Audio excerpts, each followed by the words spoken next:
Buenos días.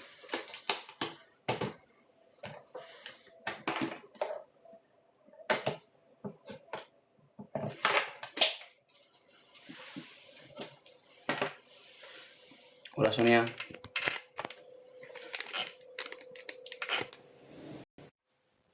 Vamos a encender esta lámpara de aquí. Y...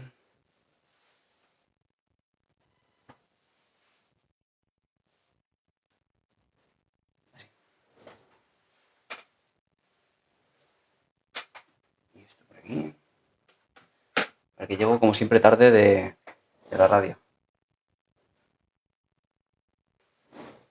Ahí.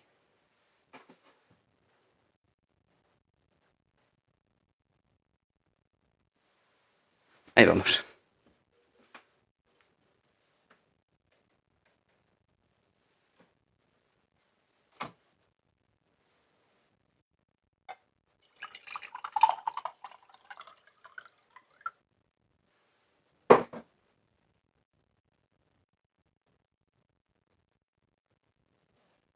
¿Lo has escuchado, Sonia? ¿Has escuchado la radio? Radio Monobar. Hemos hablado del TDAH en adultos. Muy interesante para mucha gente.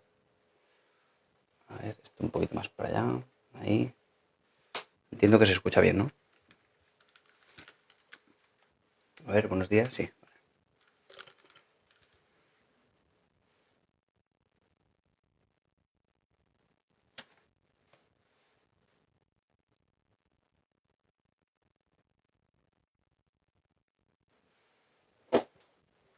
Sí, es todos los martes, aunque no te preocupes, Heise y Sonia, porque siempre lo grabo y luego lo subo a mi canal de YouTube. Esta noche lo subiré entero.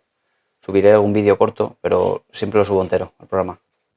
Son unos 15 minutos o por ahí. Y hoy me ha acompañado un amigo mío que es empresario y tiene TDAH diagnosticado desde niño. Y estaba muy interesante. A ver qué tiene aquí. Estaba muy interesante que se viniera y hablase un poco desde su experiencia, porque, bueno, lo ha vivido en sus propias carnes. Hola Rita, buenos días.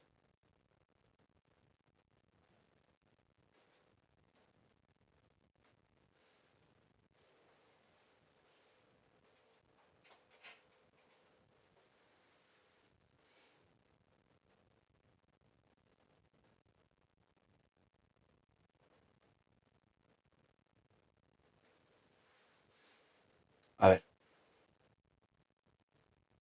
¿Cómo se puede diagnosticar desde adulto? Sí, se puede diagnosticar desde adulto. Lo único que dice el DSM en cuanto a ese criterio es que los síntomas hayan aparecido antes de los 12 años, pero tú puedes, en retrospectiva, buscar información de si cuando era niño tenía esos síntomas.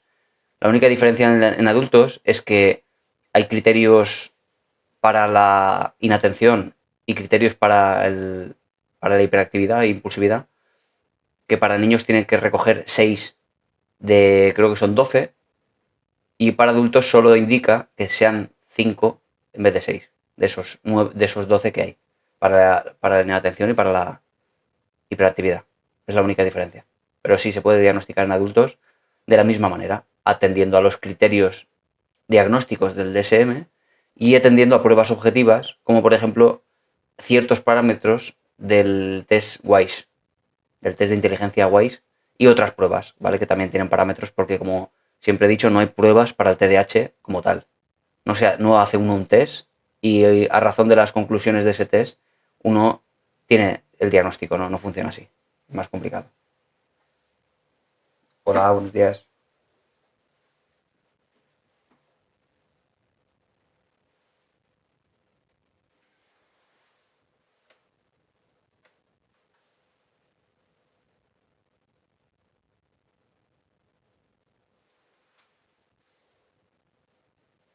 Estoy segura que mi hijo lo es, tiene 24 años.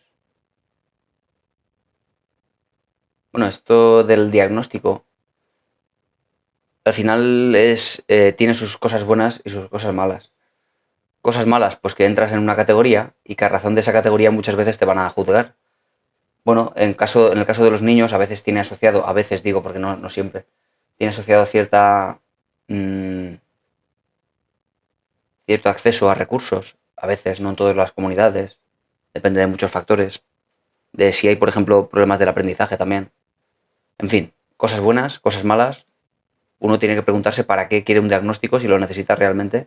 Sobre todo, más que un diagnóstico, es que si tiene problemas a día de hoy o le está causando esos síntomas verdaderos problemas a nivel de adaptación, pues tiene que trabajarlo, tenga o no tenga un diagnóstico.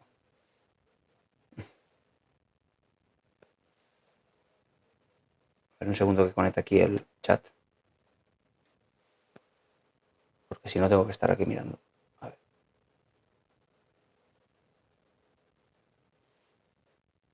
Buenos días, me estoy desintoxicando del alcohol y estoy siempre nerviosa. ¿Es normal? Sí.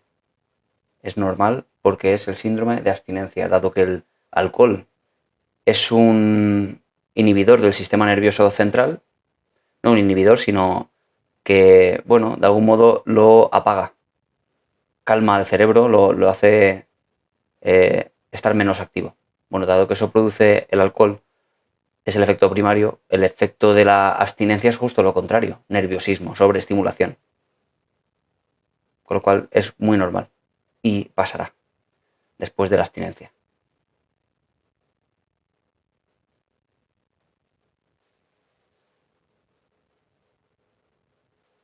Tuve una denuncia falsa por violencia de género. Tengo 2 meses en España.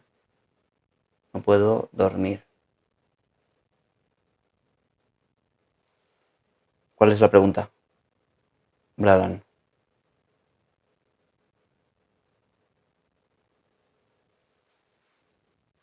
¿Está relacionado ser PAS con el TDA o TDAH? Bueno, el PAS no está recogido en el DSM. No es un diagnóstico de ningún trastorno mental ni ninguna neurodivergencia como tal. Al menos no tiene las categorías que tienen certificadas por los estudios como si tiene el TDAH. Pero bueno, relacionado está todo. Es decir, todas las neurodivergencias, todas están relacionadas, pero todas tienen sus peculiaridades y sus diferencias. Y por esa razón se diferencian. Porque el TDA se parece en parte al espectro autista, se parece en parte a trastornos del aprendizaje como dislexia, discalculia. Bueno, todo se parece un poco. Todo está en parte relacionado porque subyace eso que todos tienen en común, que es una neurodivergencia. En el caso del PAS es un poco más difuso por esa razón, porque no están esos criterios tan certificados por estudios a gran escala. Pero en cualquier caso, existe.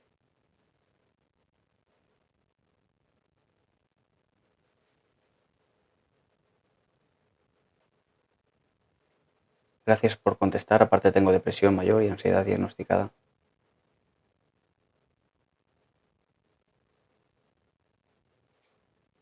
Claro, con lo cual complicando más el cuadro clínico, ¿no?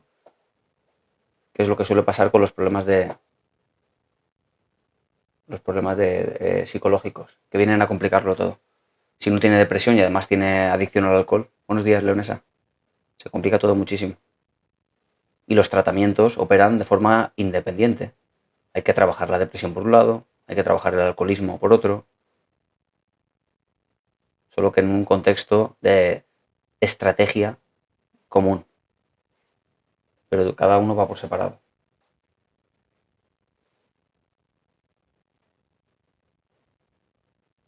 ¿Es posible disminuir la sensibilidad de un PAS? Bueno, disminuir la sensibilidad no, porque es una condición inherente a la persona. Es como la persona procesa la información.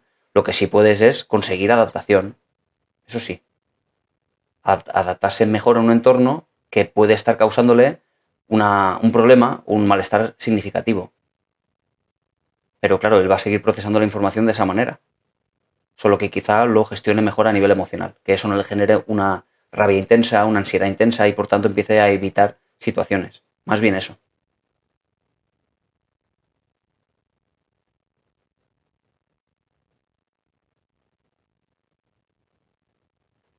Que es el trastorno límite de la personalidad. Es un trastorno que cursa con una altísima emocionalidad, una inestabilidad emocional muy alta, un patrón de pensamiento de sobrepensamiento e interpretación de la intención de los demás, que lleva de nuevo pues a eso, a esa inestabilidad emocional, a reaccionar con rabia extrema, reaccionar con tristeza extrema. Todo eso relacionado con patrones de invalidación emocional, etc. Cursa frecuentemente con autolesiones. Por esa misma razón, porque encuentra en las autolesiones una forma de calmar una estimulación tan grande como medio antes de, por ejemplo, plantearse quitarse la vida. Eso es muy frecuente.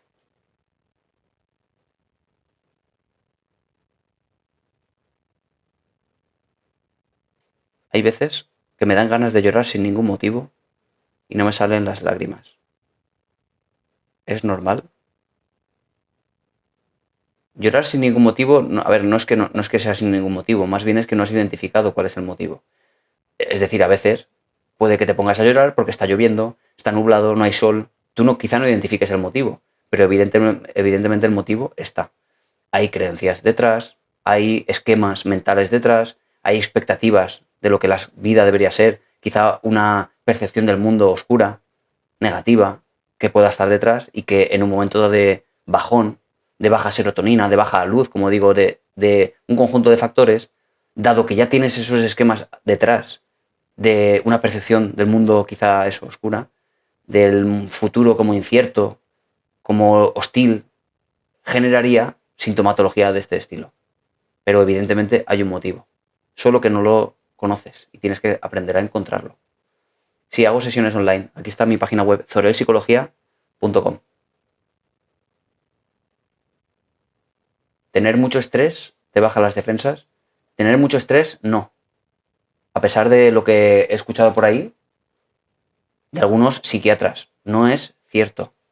Tener mucho estrés supone una presión externa alta, una exigencia del entorno que nos hace a nosotros reaccionar con mayor o menor ansiedad. Pero que tú tengas ansiedad o no de ese entorno medianamente, bueno, exigente, ya depende de cómo tú concibas ese estrés.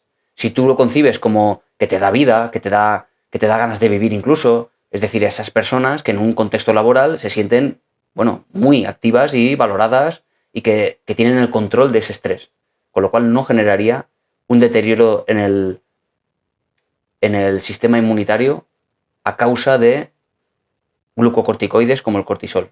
No es así. A pesar de que lo que dicen en redes sociales muchas veces en vídeos cortos. No es directo. Hay mediadores intermediarios psicológicos, como es la percepción que uno tiene del control de la situación y la sensación de amenaza de esa situación. Si el estrés se percibe como imposible de controlar o amenazante, eso va a generar ansiedad y va a generar al final una respuesta de glucocorticoides, neuroendocrina, digamos, a largo plazo, que generará cortisol. Eso sí va a generar un deterioro en el sistema inmunitario, dado que el cortisol tiene que extraer la energía de algún sitio y habitualmente la extrae del sistema inmunitario. Pero no es directo, no es estrés y aumenta el cortisol. Buenos días.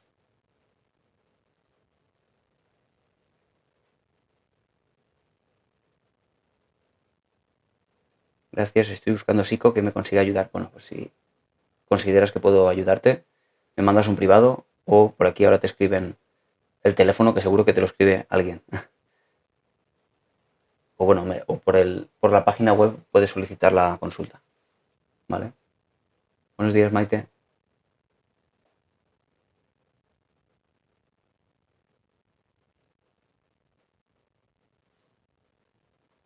¿Por qué, aun teniendo una vida casi bien buena, por qué nunca estoy satisfecha y con pocas ganas de nada?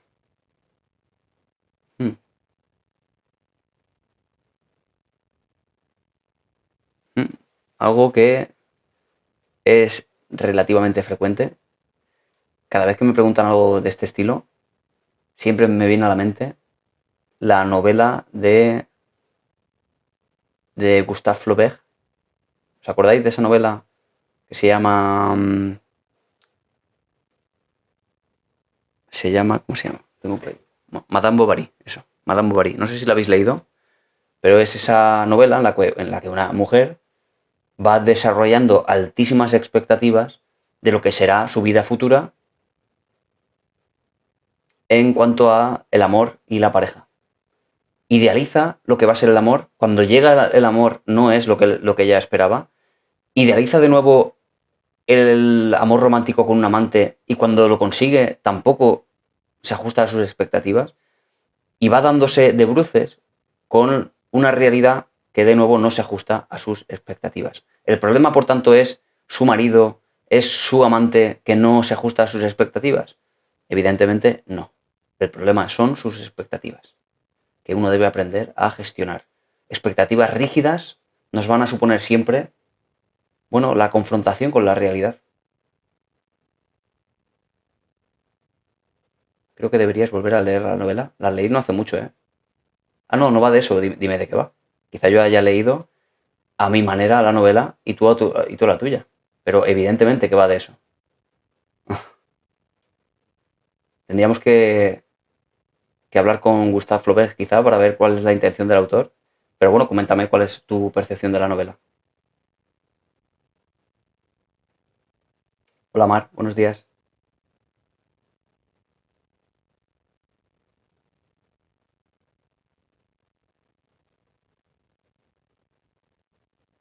A mi sobrino lo va a valorar por discapacidad de un psicólogo que tengo que presentar.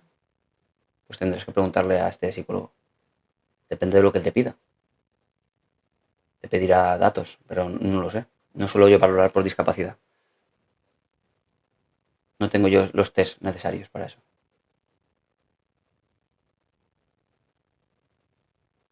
¿Puedes ayudarme a sentir las emociones y sentimientos? ¿Qué tengo que hacer? ¿Mm? A ver, ¿qué es lo que pasa, Vicky? ¿Que no sientes emociones? ¿Que experimentas situaciones y no te provocan emociones? Algo que podríamos llamar alexitimia o falta de o de sentir, que sería más bien abulia, o de identificar quizá. ¿Qué es lo que te pasa exactamente, Vicky?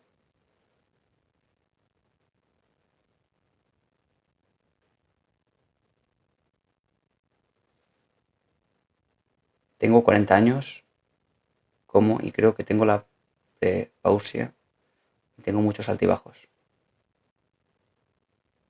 Los síntomas de la premenopausia, ¿cuáles son los síntomas? No, no lo sé, no los conozco, no soy médico.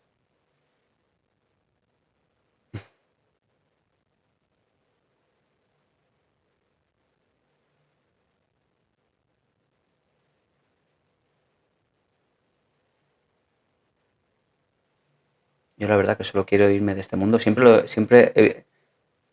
se manifiestan un poco la queja de un mundo que no nos gusta y suele cursar al final con mucha sintomatología depresiva. Tienes que encontrar, Laura, eh, esos, esos anclajes a la vida que no has encontrado, que permitan que valga la pena al final. Y no los has encontrado. Hay que buscarlos. A veces son personas, a veces son hobbies, a veces son contextos concretos en los que uno ayuda a otras personas, quizá. Tienes que encontrar lo que haga que valga la pena. ¿Entiendes, Laura? Y hay que buscarlo de forma activa, es decir, no hay que esperar a tener ganas para buscarlo. No se trata de empezar a hacer cosas cuando te sientas bien, porque quizá nunca te sientas bien.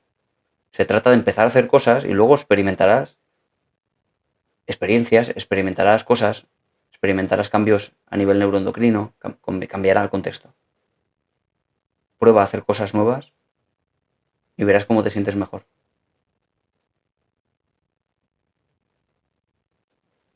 Básicamente se trata de un adolescente que no ha vivido su vida y se ve envuelta en un matrimonio. Esa es tu forma de interpretar el libro. Y lo de después, se ve envuelta en un matrimonio, pero al principio del libro, luego el libro sigue.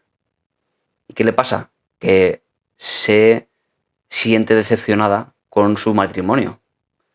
Y no solo se siente decepcionada, sino que busca activamente y idealiza de nuevo el poder tener un amante. Y cuando lo consigue, después de un cierto trámite, se da cuenta de que no era esa persona que le iba a dar. Y cuando le pasa lo mismo, vuelve a buscar otro amante. Y le vuelve a pasar lo mismo. Es un problema de expectativas lo que le pasa a Emma, que es como se llama la de la novela.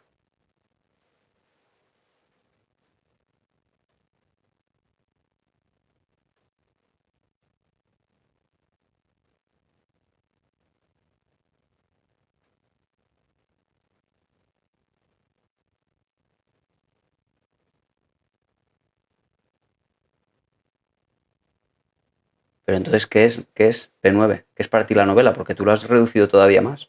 Me has dicho que es una adolescente que se ve obligada a casarse. ¿Es esa la reducción más apropiada para la novela, según tú? Lo has reducido todavía mucho más. Dime tú de qué va la novela. No, se llama Madame Bovary, no se llama Emma. La tengo por aquí, de hecho. Seguramente, si la busco un poco. Se llama Madame Bovary. Emma es como se llama la mujer. Pero en fin, que da igual, no se trata de desentrañar la verdad absoluta de una novela, ni de la intención, porque no lo vamos a encontrar ninguno de los dos. Es cada uno cómo recibe, cómo le impacta una narrativa concreta, pero no vamos a encontrar ninguno la verdad detrás de una novela.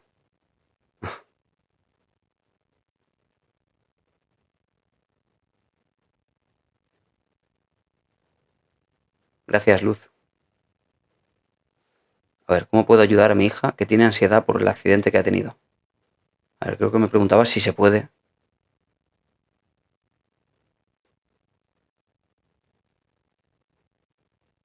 Ah, vale. Es normal que después de tener un accidente de coche puedas entrar en ansiedad, claro. Así es como empieza a operar la ansiedad. Alguien tiene un accidente, y a veces ni siquiera por un accidente, es por ver un accidente, puede ser también. Un segundo que conecte esto.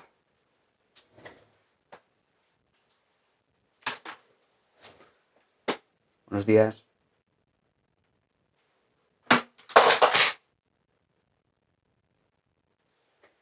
Cuando uno tiene un accidente, con el coche, por ejemplo, empieza en su mente a dibujar pensamientos de lo peligrosa que es la carretera.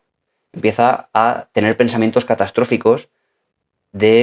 Catastróficos me refiero a que en realidad no es tan probable tener accidentes. Que tengas un accidente un día no supone tener más probabilidad de tener más accidentes, pero empiezas a percibir la carretera como mucho más amenazante de lo que en realidad es, y eso genera ansiedad. Empiezas a pensar en casa que si cojo el coche voy a tener un accidente. Esa alteración de la percepción es, desde luego, una posible causa de la ansiedad. Claro, un evento concreto. En este caso, un accidente puede generar precisamente la ansiedad. ¿Cómo trabajar eso? Bueno, aparte de que evidentemente una persona con un trastorno de ansiedad necesita tratamiento, desde luego lo que tiene que aprender uno es a gestionar sus pensamientos catastróficos que le están generando ansiedad. Le están generando una reactivación fisiológica cada vez que piensa en esa posibilidad.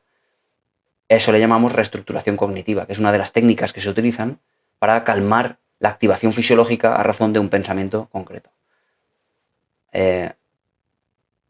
Reestructuración cognitiva, defusión cognitiva, hay muchas técnicas con tal de quitarle la atención a pensamientos que generan ese tipo de problemas. Sí, me puedes escribir por privado si quieres. O puedes solicitar una consulta aquí en zorelpsicología.com o me puedes escribir por mi teléfono. Que a ver si me lo pueden poner por ahí el teléfono, los que se lo conocen, porque es 627 99 27. Es que si lo pongo yo aquí en el chat, empieza a repetirse y repetirse por alguna razón que desconozco.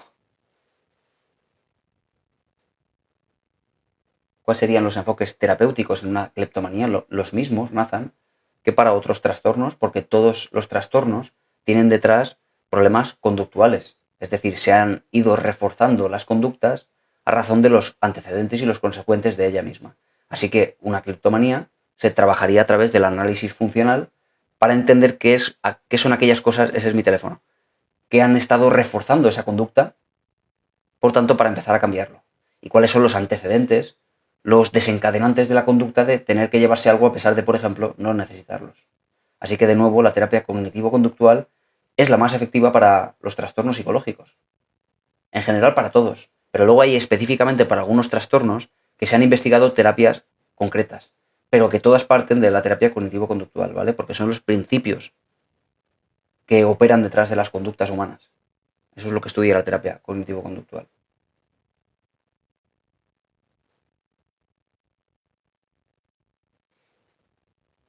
Se han basado en mí la novela Heise, tal cual. Solo que esta es del siglo XIX.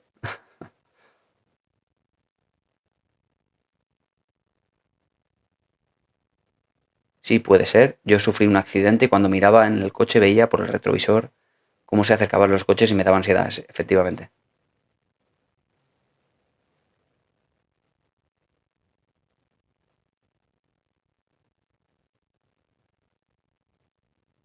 Sí, estoy colegiado, en el Colegio de Psicólogos de la Comunidad Valenciana. Tengo consulta física en Novelda, Alicante, y también paso consulta en Monobar, Alicante. Pero aparte, pues tengo consulta online también, porque nos tenemos que adaptar a la modernidad. Sloan.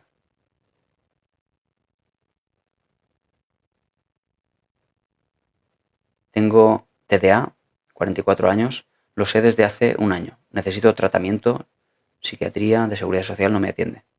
Claro, y la terapia cognitivo-conductual, de nuevo, es muy eficaz para este tipo de problemas.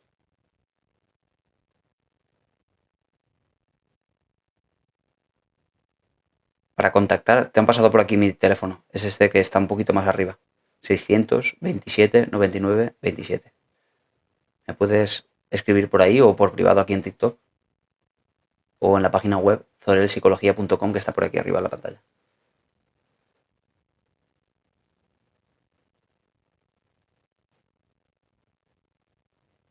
A ver, mucha gente no sabe gestionar sus emociones, sus deseos, sus impulsos. En general no nos enseñan. Hay gente que tiene más habilidad por alguna razón, pero en general es que no nos enseñan. Así que vemos un montón de problemas en la vida adulta por razones obvias cuando no nos han educado en esto. Hoy en día, bueno, la educación tiene un poquito más de control con esto. A los niños se les enseña a identificar las emociones, pero venimos de una época en la que eso no vamos, ni de lejos se tenía en cuenta y lo único que importaba era el rendimiento académico, que lo entiendo además, lo entiendo, que fue esa época y ahora van un poquito más allá. Se intenta conectar con los niños, cuáles son sus intereses personales, cuáles son sus preocupaciones y sus emociones, aprender en el contexto educativo que las vayan manejando. Eso ahora se tiene más en cuenta. Pero en fin, falta todavía mucho. He luchado mucho por estar con una persona y ahora que puedo empezar algo, no me siento igual de motivado. Espera, porque se ha cortado el comentario.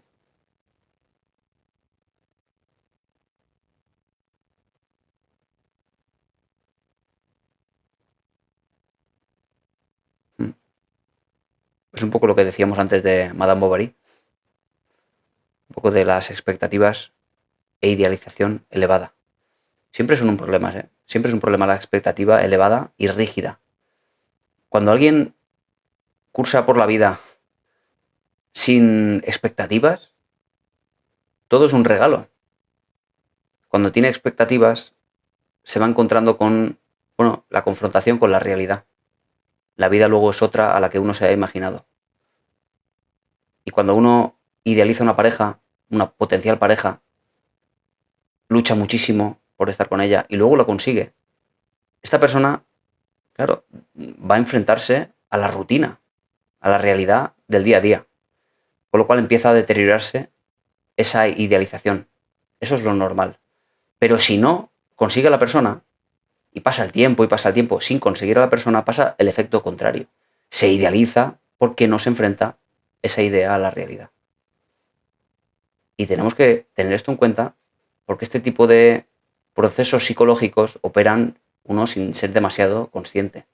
Si uno lo hace consciente, se anticipa y se prepara. ¿Ok?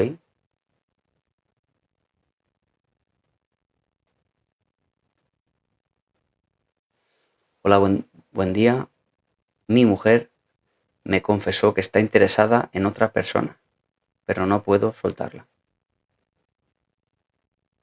Está interesada en otra persona, pero no te quiere dejar, Fede.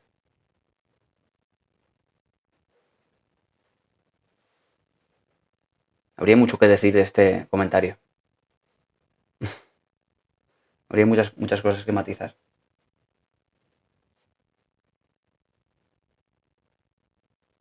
¿Cómo tratar a una amiga narcisista? No se puede.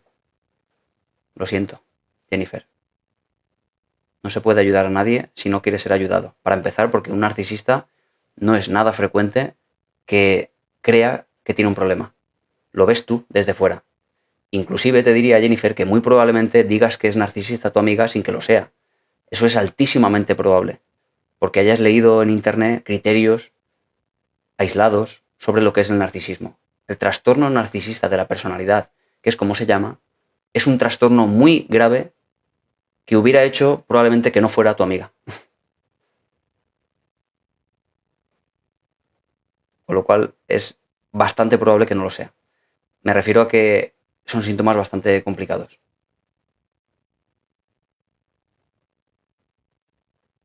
Ojalá tuviesen los niños una asignatura impartida por un psicólogo que les ayudase a su día a día. Claro, yo lo hago en terapia. En terapia ayudo a los niños ya con 5 añitos a gestionar sus emociones. Funciona muy bien, pero yo entiendo que en el contexto educativo hubiera ido mejor a largo plazo, ¿no? Que poco a poco, año tras año, uno fuera avanzando en la gestión emocional. Eso hubiera sido maravilloso, sin necesidad de tener un problema. Hubiera sido excelente. Y quizá el día de mañana sea así. Porque, claro, a pesar de que hay psicólogos en el ámbito educativo, no dan clases como tal. Están solo para cuando hay problemas, para la orientación, pero no realmente imparten clases para esto, ¿no? Sería, desde luego, muy, muy buen enfoque, Sonia.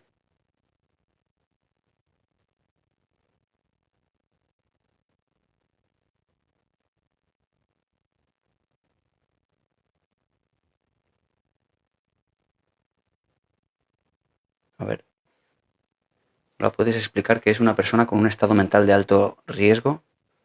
Pues no lo sé. No sé si estás hablando de una persona que tiene ideación de quitarse la vida. No podemos decir la palabra, que nos bloquean. ¿Te refieres a eso? No conozco el concepto.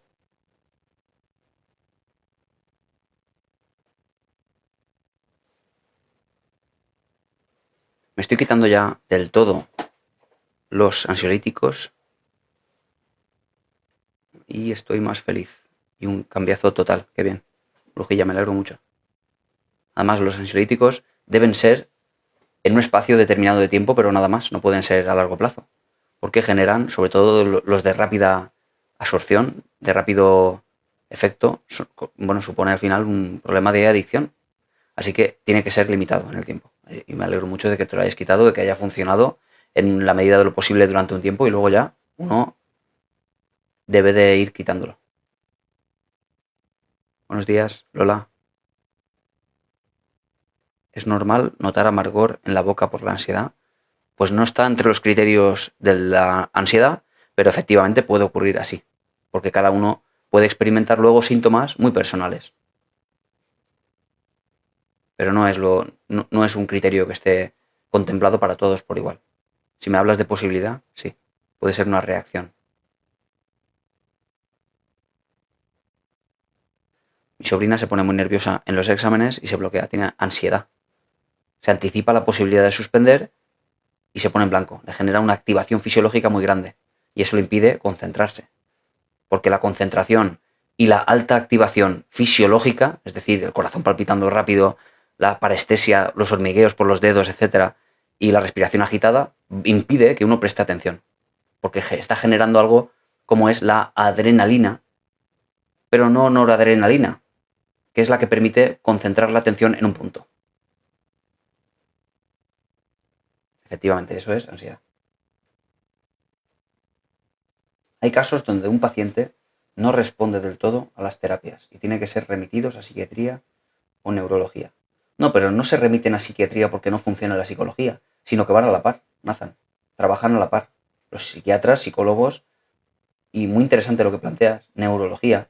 porque la neurología es otra ciencia que en parte está trabajando mucho desde el enfoque también de la psiquiatría, o es otra rama de neurociencias que también trabaja con los problemas mentales. A veces incluso existe el debate de si está comiéndose la neurología a la psiquiatría. Un debate interesante en el que yo no me meto, porque no va con los psicólogos este debate, va con los psiquiatras. Pero no se trata de un enfrentamiento entre unos y otros, se trata siempre de multidisciplinaridad, de trabajar juntos para conseguir que el paciente mejore. Y a veces es necesario el tratamiento psiquiátrico a la par que el trabajo psicológico. En casos graves, en casos leves o moderados, muchas veces no hace falta la farmacología. Pero es un término medio cuando alguien no se puede costear, quizá incluso la terapia psicológica. Algo bastante frecuente porque la Seguridad Social cubre muy poco de eso.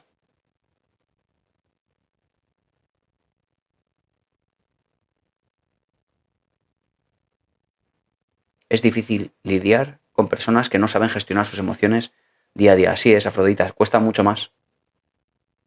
Cuesta bastante cuando una persona te lo pone difícil, por así decirlo. Porque sería maravilloso que todo el mundo fuera súper amable, que gestionase sus emociones, que no te hablase mal nunca, que no se enfadase contigo. Sería maravilloso, pero no es lo que nos vamos a encontrar. Porque puede que en casa puedes estar así con tu pareja, pero luego resulta que tu jefe te habla fuerte, que tu encargado, que tu amigo o amiga a veces te hablan de cierta manera. Es decir, siempre nos vamos a encontrar personas que no son así, que nos hacen, nos hablan de cierta manera que no nos gusta, evidentemente. Eso va a pasar. La idea es ser lo suficientemente capaces de entender que eso es así y que no es culpa de nadie. La gente, como decíamos antes, no ha sido instruida en el noble arte de la gestión emocional.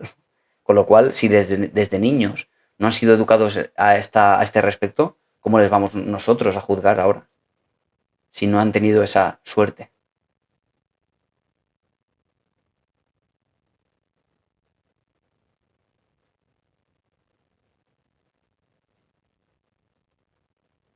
El rasgo narcisista.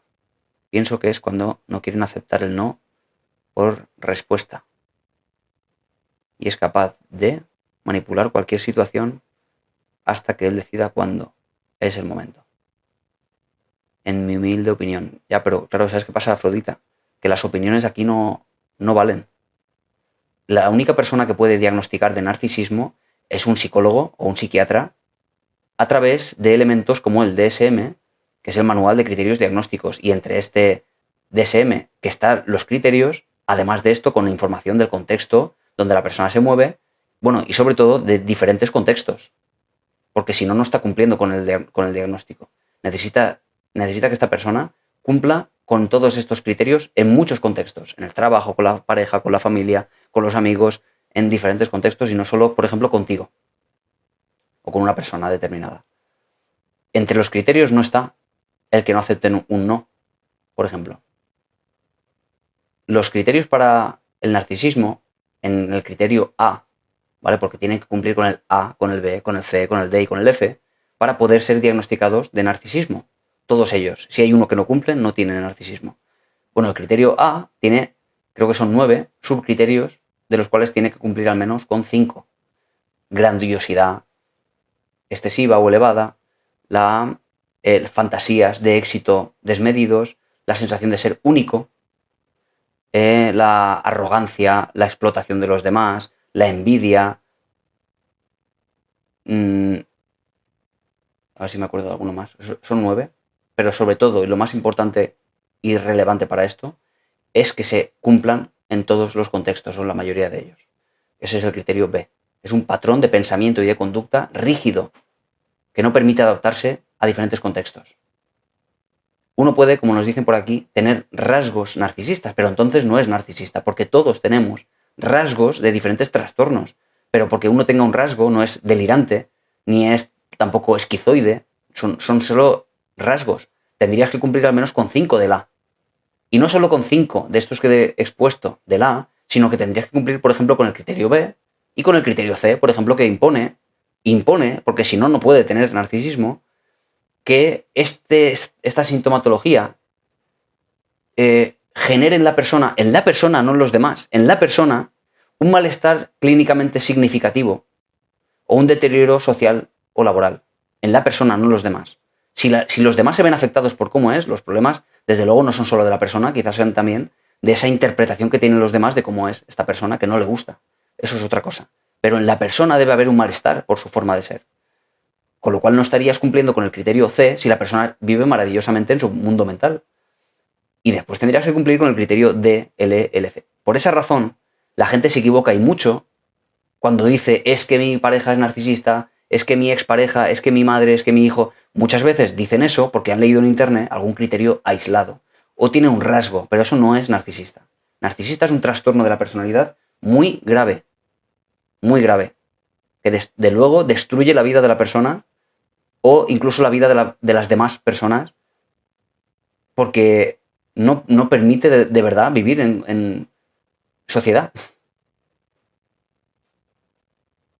Con lo cual hay muy pocos narcisistas y mucha gente que dice sobre los narcisistas. Mucha gente. Hablamos de miles, de millones de personas porque solo tienes que buscar en Google la cantidad de veces que se busca esta palabra. Mucha gente diciendo todas las personas que son narcisistas y muy pocos que realmente tienen el diagnóstico. Bueno, ni os digo de la cantidad de vídeos que veo sobre el narcisismo, que habla de que si tu pareja te no sé qué, pues entonces es narcisista, en fin. Bueno, hemos empezado más tarde, Lisette. Hemos empezado a -4, como hoy venía de la radio. Nos quedan 15 minutitos.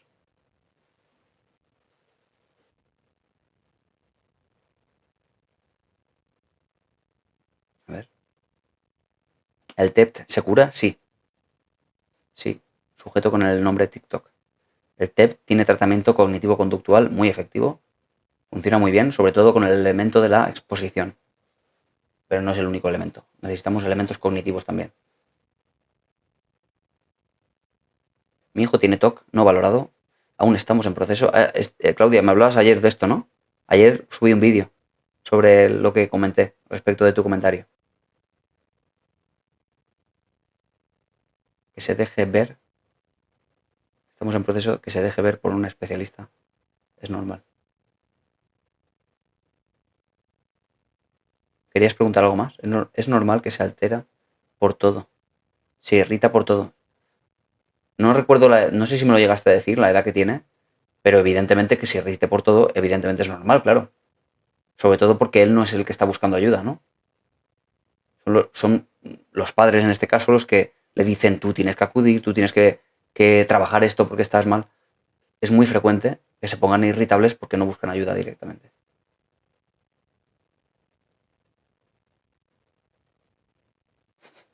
Si el supuesto... Muy buena matización, Mari Carmen.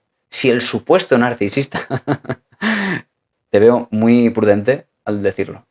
Estaba muy bien. Si el supuesto narcisista no lo asume, ¿cómo se hace? No se hace, Mari Carmen. No se hace nada con un narcisista.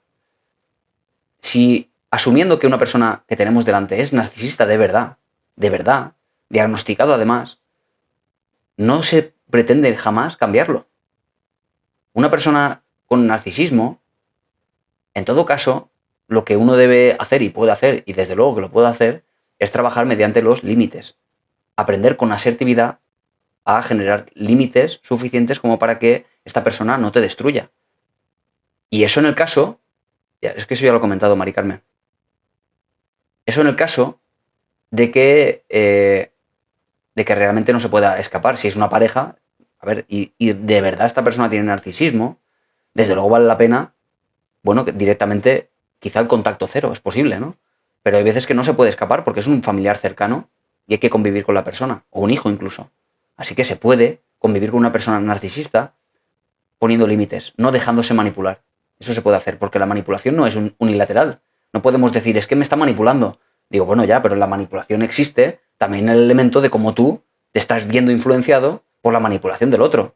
Y tened en cuenta esta premisa esencial en la manipulación. Hablaba el otro día de esto en la radio, y también en la tele hablé hace poco de esto, La manipulación solo opera si es invisible. Si no es invisible y tú sabes perfectamente que alguien te está manipulando, no te está manipulando. Porque tú estás viendo la intención del otro, diciéndote algo para que tú creas una cosa y luego al final sea otra. Tú no te sientes, no estás siendo manipulado, porque lo ves venir de cara. Con lo cual la manipulación siempre tiene que ser invisible.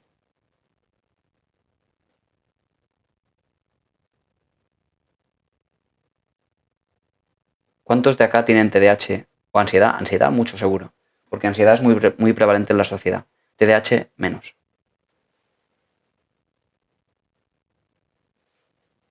Ese es el objetivo cuando alguien está frente a una persona narcisista. El no dejarse manipular. Porque tú ves cómo lo está haciendo y cómo lo intenta. ¿Y cómo hago para manipular?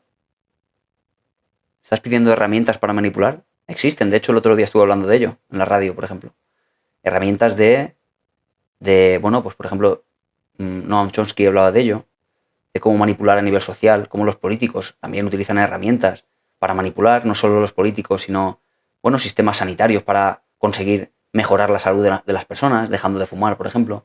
Son herramientas a nivel social de manipulación que han demostrado ser efectivas y se utilizan.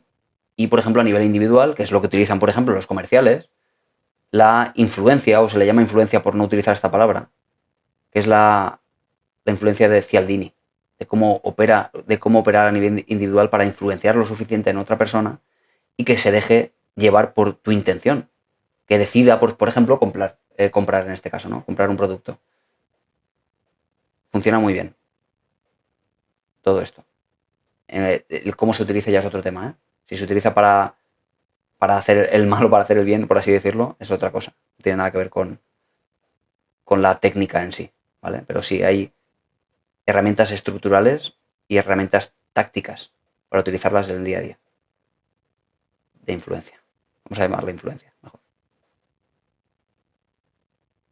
Pero bueno, tampoco voy a hablar aquí una a una, porque está el programa de radio, por ejemplo, publicado en YouTube entero.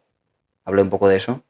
Pero bueno, que solo tienes que buscar a Chomsky, a Cialdini, encontrarás herramientas específicas como, por ejemplo, pues el pie en la puerta, que es una técnica específica de tipo, pues si yo te pido un favor, y hablábamos ayer de esto, si yo te doy algo, un regalo, tú sientes una necesidad psicológica de reciprocidad, perdón. Sientes la necesidad de compensarme, con lo cual me vas a acabar compensando comprándome algo quizá que yo quería que me comprases antes. Eso es una manipulación. Hola Víctor, buenos días.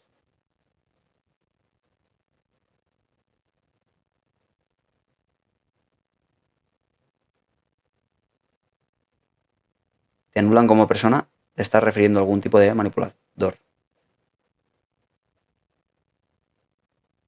¿Cómo se diagnostica el TOC? De nuevo, está el DSM, que es el manual de criterios diagnósticos, que en todos los diagnósticos, en todos, excepto en 2 o 3, está este criterio de que exista un malestar clínicamente significativo o un deterioro social o laboral. Si no existe este criterio, no hay un diagnóstico. ¿Vale? Importante esto. Es lo que decía por aquí Nathan. Si no es significativo, no es. Me refiero con el malestar. Es a nivel personal. La persona se siente muy mal con esto.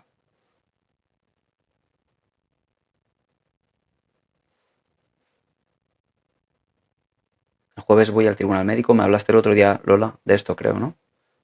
Me da miedo que me manden a trabajos. No me encuentro bien. Bueno, si no te encuentras bien y con mareos, probablemente el tribunal médico decida que no estás preparada.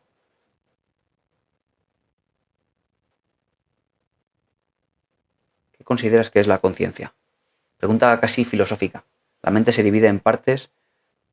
¿Se pueden llamar personalidades? No. Personalidades solo es una, Eli. Una sola personalidad con un cerebro, digamos, o que surge de las conexiones neuronales de un solo cerebro. Lo que pasa es que el cerebro tiene diferentes partes especializadas para diferentes cosas. Y vemos cómo la parte de atrás del cerebro, llamada córtex occipital, se ha especializado en el procesamiento visual de todo lo que entra por el ojo. Vemos cómo hay áreas del lóbulos temporales que se dedican solo, única y exclusivamente al lenguaje. como es el área de Broca, el área de Wernicke. Vemos como el área prefrontal, que es el área de aquí, se dedica solo a procesar a nivel más racional, que quizás está mucho más asociado a la conciencia. Es decir, se especializa, pero todo para hacer lo mismo.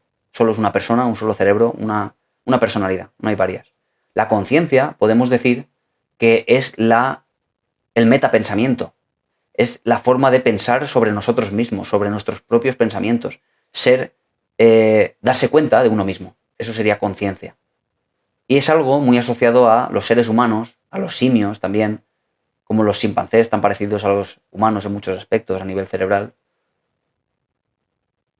Claro, cosa que, por ejemplo, una hormiga no tiene. La hormiga, por ejemplo, cuando va a traer comida a la reina, no se preocupa, no reflexiona sobre si eso está bien o está mal, si debería o no debería hacerlo, si por qué lo hace o por qué no lo hace. No reflexiona sobre su propia existencia, ni de la justicia de hacer eso o no hacerlo. Sencillamente lo hace por propios impulsos de los ganglios basales que tiene, porque no tiene casi ni cerebro. Más bien solo tiene ganglios que le dicen lo que tiene que hacer respondiendo a estímulos concretos. Ahora bien, un córtex prefrontal desarrollado, como pasa con el ser humano, realmente reflexiona sobre sí mismo y se da cuenta de su propia capacidad. Eso es la conciencia, el darme cuenta de mí mismo. Cuando uno pierde la capacidad de ser consciente de sí mismo, bueno, pues podemos asociar esto a procesos de neurodegeneración como Alzheimer, como problemas de la memoria, etcétera, ¿no? Actuamos muchas veces como hormigas. Lo hago porque es mi deber. Sí, pero uno puede actuar con cierto automatismo porque tiene cosas que hacer y está bien, cierto automatismo, porque nos hace no gastar tanta energía. ¿Vale? Son heurísticos, son atajos mentales que nos hacen movernos en un entorno en el que, bueno, no podemos estar todo el día al 100% pensando todo lo que hacemos, porque sería gastar muchísima glucosa, muchísima energía mental. Pero es cierto que nosotros, sin que siempre lo tengamos que hacer, tenemos la capacidad al menos de reflexión. Tenemos la capacidad de decir, ¿esto que yo estoy haciendo realmente lo tengo que hacer? ¿O puedo decidir? En fin, todo eso está por lo menos como una posibilidad. Una hormiga, como digo, no tiene esa capacidad, aunque quiera. Aunque tuviera una grandísima, no sé, revelación. No tiene córtex prefrontal, que es esa área cerebral en la cual uno se especializa en la capacidad de planificación, de reflexión.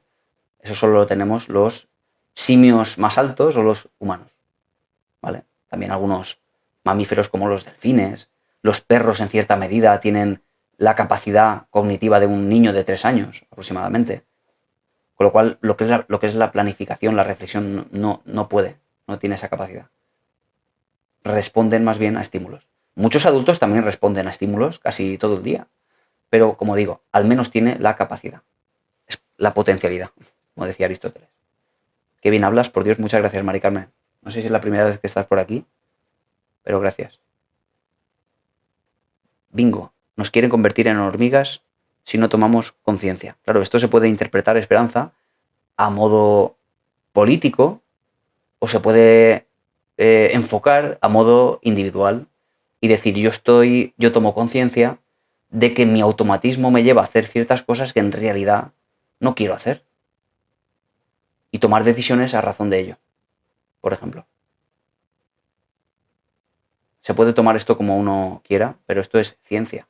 Luego la interpretación a posteriori es otra cosa. Es cómo toma uno estos elementos científicos y los trabaja o los lleva a su campo, a su vida cotidiana, con sus personas cercanas. La introspección alimenta la conciencia, o solo nos hace aceptarnos. Te alivio, Maribel, pues me alegro mucho. A ver, la introspección alimenta la conciencia, o solo nos hace aceptarnos. Bueno, es que la conciencia y aceptarnos en realidad van de la mano, porque uno no se puede aceptar si no piensa en sí mismo, si no piensa en quién es esta persona, cómo nos gustaría que fuéramos quizá. Todo eso es autorreflexión y autoconciencia. Como digo, una Un reptil no va a estar pensando en si se acepta o no se acepta. Solo es. Y funciona en el mundo a razón de responder a estímulos olfativos muchas veces, estímulos en general que le entran por los órganos de los sentidos. Y si ven una presa, se acercan rápidamente a ella para cazarla y comer, pero no reflexionan sobre si eso está bien o está mal, sobre si mejor guardar para después, o si, claro, todo eso es más bien aprendizaje. No es inteligencia, que sería otra cosa.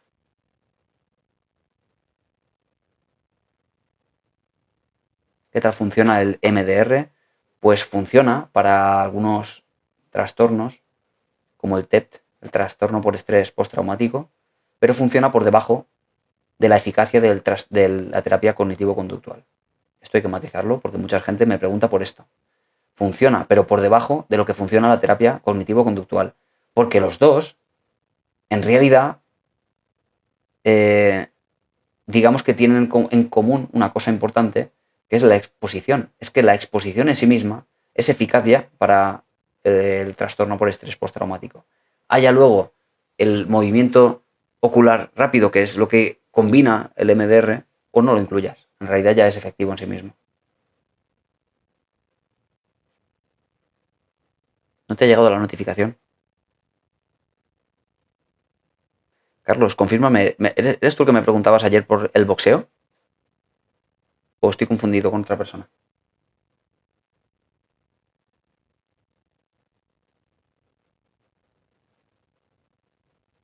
Es que he estado documentándome. Lo tenía por aquí apuntado.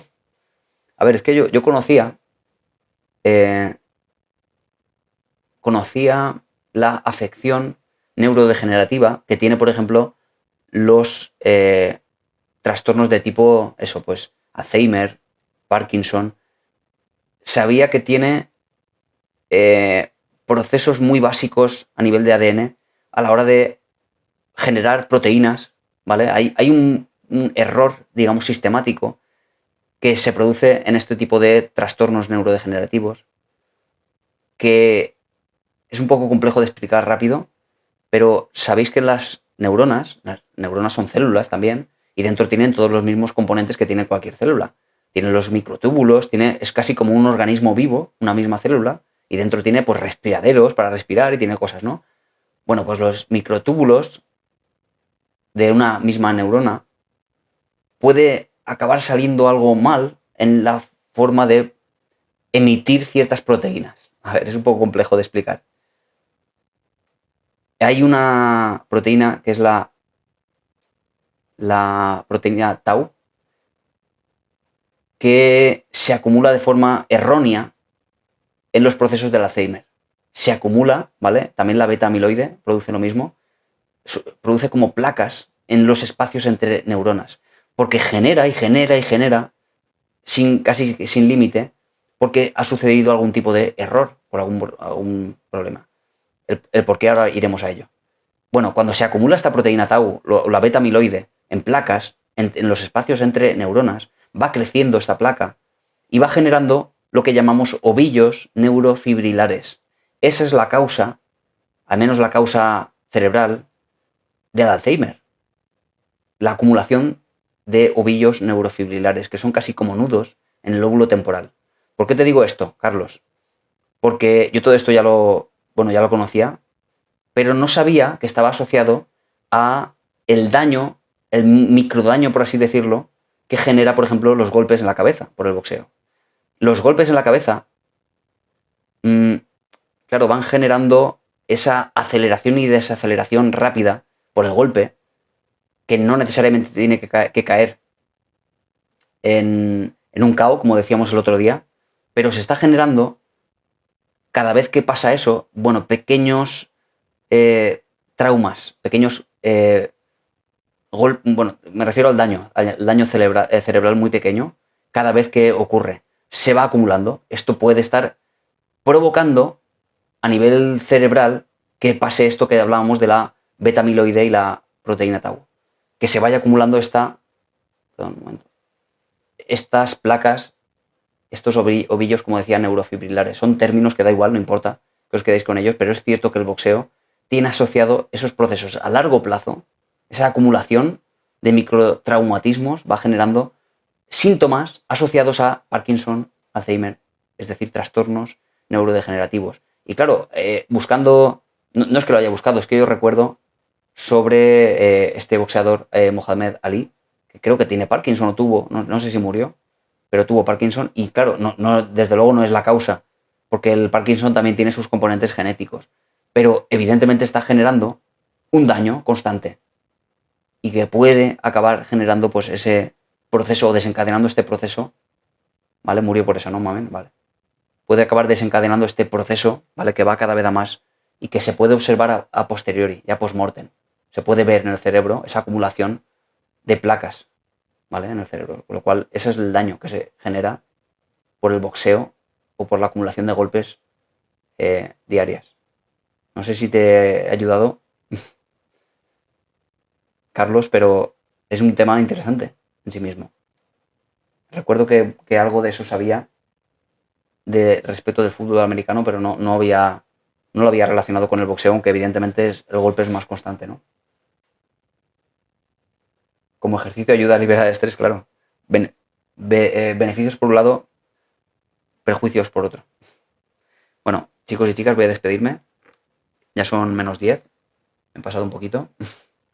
Mañana a las 10 en punto, estoy otra vez aquí, ¿vale? Mañana a las 10 en punto, a las 11 tenemos el directo para suscriptores, ¿vale? A las 11 para superfans, ¿vale? Que podéis uniros los que queráis. Eso es de pago, creo que son 3,5 € al mes. No estoy seguro si ha subido o no, pero bueno, el que le apetezca, eso es el de las 11, ¿eh? El de las 10 es este, abierto para todos. Y a las 8 de la tarde, hora española, también hacemos otro directo abierto, ¿vale? Todos los días a las 10 y a las 8 los miércoles. Menos los martes, que como voy a la radio en directo, pues empiezo un poquito más tarde. Pero bueno, eso, 3:45. Bueno, chicos y chicas, un placer, de verdad. Me despido por aquí, por YouTube. Hasta pronto, gracias Nathan por estar por aquí. Y todos los demás. Hasta mañana, Maite. Mañana sí, ¿eh? Mañana no puedes faltar, ¿eh? Gracias a todos. Lisette, no sé si estás por ahí. Maribel. Mari Carmen, gracias por estar.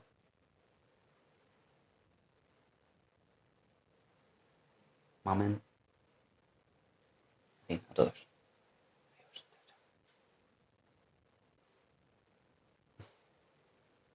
Adiós. Adiós, Mirari.